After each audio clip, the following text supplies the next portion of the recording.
එක්සත් ජාතීන්ගේ මානව හිමිකම් කවුන්සිලේ 57 වන සැසිවාරය පසුගිය ඔක්තෝබර් 9 වනදා සිට 11 වනදා දක්වා පැවැත්වුවේ ස්විට්සර්ලන්තයේ ජිනීවා නුවරදී.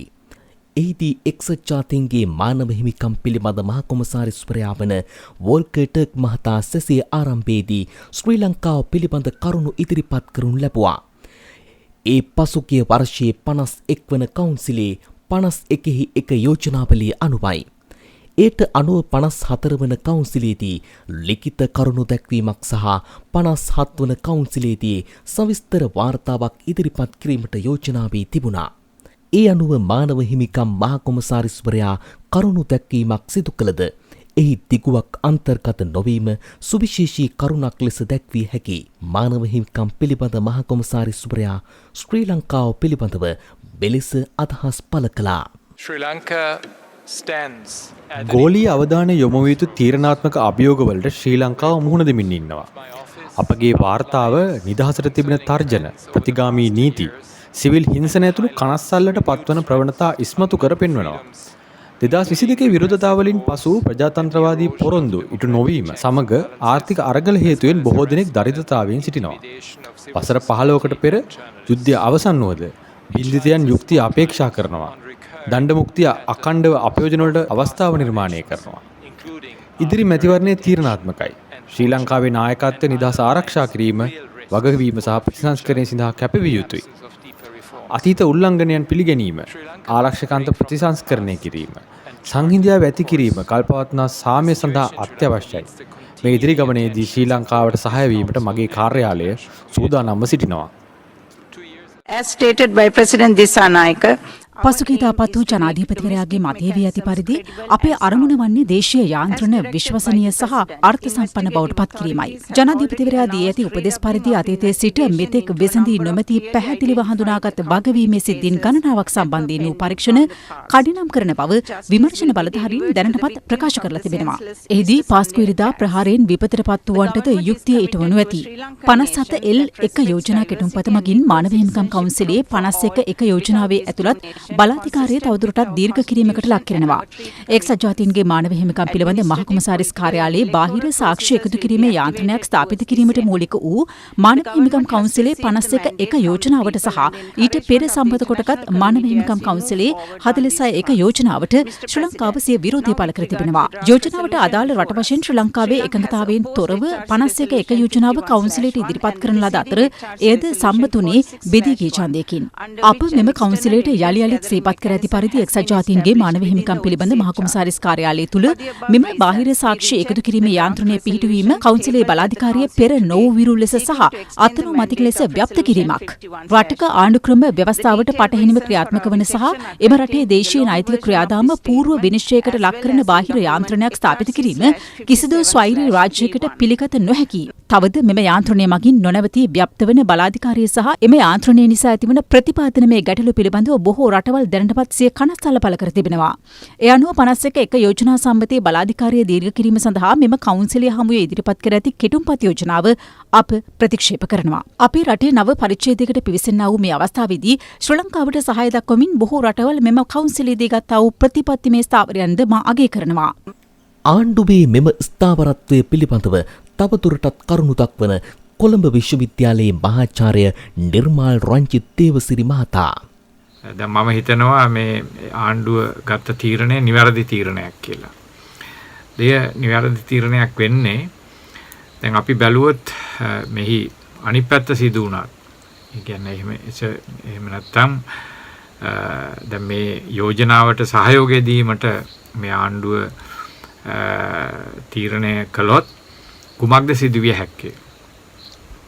දැන් මං හිතන විදිහට සිදුවිය හැකි තාම වැදගත්ම දේ තමයි දැන් මේ සම්බන්ධව දකුණේ ජනමතය තුළ ඒ පියවරට විශාල විරෝධයක් ඇති කිරීමට හැකියාව ලැබෙනවා.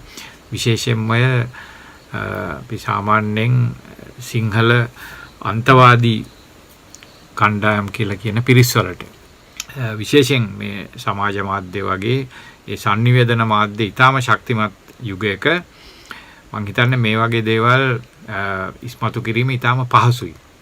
ඉතින් ඒ නිසා අත වශයෙන්ම අපි සාමාන්‍යයෙන් පුළුල් චිත්‍රය බැලුවොත් මෙවැනි යෝජනා මගින් ඉෂ්ට කර ගැනීමට බලාපොරොත්තු වෙන අරමුණු ඉෂ්ට කර ගන්නවට වඩා ඒවා මගින් ඒයින් අපේක්ෂිත නොවන අපේක්ෂිත ප්‍රතිඵල වලට සහ මුලින්ම ප්‍රතිවිරුද්ධ ප්‍රතිඵල ඇතිවීමට තමයි බොහෝ දුරට ඉඩකඩ තිබෙන්නේ. වෙන විදිහෙන් කියනවා නම් දැන් 95 ඉදිරිපත් කරපු ඒ පැකේජ් මගින් අපේක්ෂා කෙරුණේ ජනවාර්ගික ප්‍රශ්න විසඳීම උනාට අත් වශයෙන් මෙහි ප්‍රතිඵලය වුණේ ඒ ජනවාර්ගික ප්‍රශ්නය පිළිබඳ තත්ත්වය තවත් සංකීර්ණ තත්ත්වයකට පත්වීම. ඒ වගේම සටන් විරාම ගිවිසුම මගින් අපේක්ෂා කළේ ගැටුම් තත්ත්වය සමනය කිරීම වුණාට එහි ප්‍රතිඵලය වුණේ තත්ත්වය වඩා තීව්‍ර වීම. මෙන්න මේ වගේ මං හිතන්නේ මේ අවස්ථාවෙත් මෙම යෝජනාවේ අරමුණ වෙන්නේ යම් කිසි විදිහක මේ සංක්‍රාන්ති යුක්තිය පිළිබඳ කාරණයට ආමන්ත්‍රණය කිරීම නම් මං හිතන්නේ මේ ආණ්ඩුවේ ගිවිසුමට තමන්ගේ ඇති බැඳීම පළ කිරීමට තීරණය කරා නම් බොහෝ විට වෙන්න සිදු වෙමින් තිබුණේ ඊට වෙනස්ව නැවතත් මේ දකුණේ සමාජයට අවස්ථාවක් ලැබීම මේ ජාතිකවාදී බලවේග වලට අවස්ථාවක් ලැබීම ඊට විරුද්ධව ජනමතය සංවිධානය කිරීම. මම හිතන්නේ එහිදී සිද්ධ වෙන්න පුළුවන් ඔය මේ සාමාන්‍යයෙන් මේ සිංහල සහ දෙමළ සමාජ අතර සංහිඳියාව අපේක්ෂා කරන පිරිස් වලට හිතකර විදිහේ තත්වයක් නෙවෙයි. මම හිතන්නේ මේ කාරණාව තේරුම් ගැනීම ඉතා වැදගත්. ඉතින් අනිත් අතට අපිට අහන්න පුළුවන් තව පැත්තක් තියෙනවා මේ ප්‍රශ්නේ අනිත් පැත්ත. දැන් මෙවැනි යෝජනාවක් අවශ්‍ය වුණේ ඇයි? ඉතින් මෙවැනි යෝජනාවක් පැන නැගුණේ